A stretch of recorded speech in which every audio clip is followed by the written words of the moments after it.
पुराने जमाने में एक मशहूर मूर्तिकार था विश्वरथ। उसकी मूर्तियां सिर्फ पत्थर नहीं, भावनाओं से बनी होती थी। राजा से लेकर आम लोग तक उसकी तारीफ करने से नहीं थकते थे, लेकिन इन्हीं तारीफों ने उसमें जहर घोल दिया। अब वो हर किसी को नीचा दिखाता था। वो कहता, जिस मूर्ति को मैं नहीं बनाता हूँ उस मूर्ति में भगवान भी अधूरे लगते हैं। पर उसी मूर्तिकार के एक बेटा था आरव, सीधा सादा लेकिन कला में निपुण था। उसका बेटा आरव बहुत दिनों से ये सब देख रहा था। उसको अपने पिता का व्यवहार अच्छा नहीं लगता था। एक दिन उसने धीरे से अपने पिता से कहा, पिताजी, घमंड कला को खा जाता है, विनम्रता ही सच्ची शक्ति है।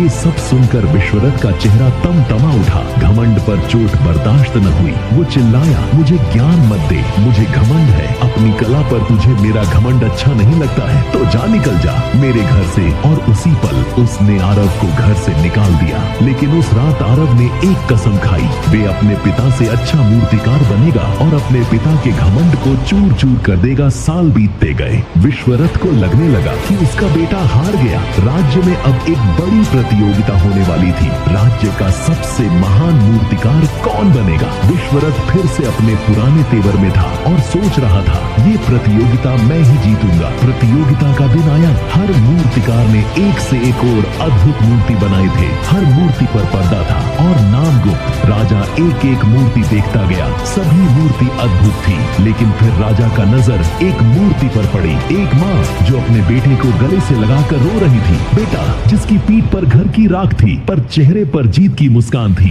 राजा की आंखें नम हो गईं। राजा बोला, इसमें सिर्फ कला नहीं, इसमें आत्मा है। कौन बनाया है यह अद्भुत मूर्ति? फिर नाम खोला गया। उस मूर्ति को आरव ने बनाया था। दरबार में सन्नाटा छा गया। विश्वरथ की आंखें फटी की फटी रह गईं। वो आगे बढ़ा, बेटे को देखा और बोला, तूने ये कब सीखा? आरव की आवाज में आग थी लेकिन चेहरा शांत। जिस दिन आपने मुझे घर से निकाला उसी दिन मैंने कसम खाई, मैं आपसे अच्छा मूर्तिकार बनूंगा और आपका घमंड को चूर चूर कर देंगे। विश्वरथ की आंख में आंसू था। उसे अपनी गलती का एहसास हो गया था और वे अपनी घमंड को त्याग कर दिया और सबके साथ घुल मिलकर रहने लगा।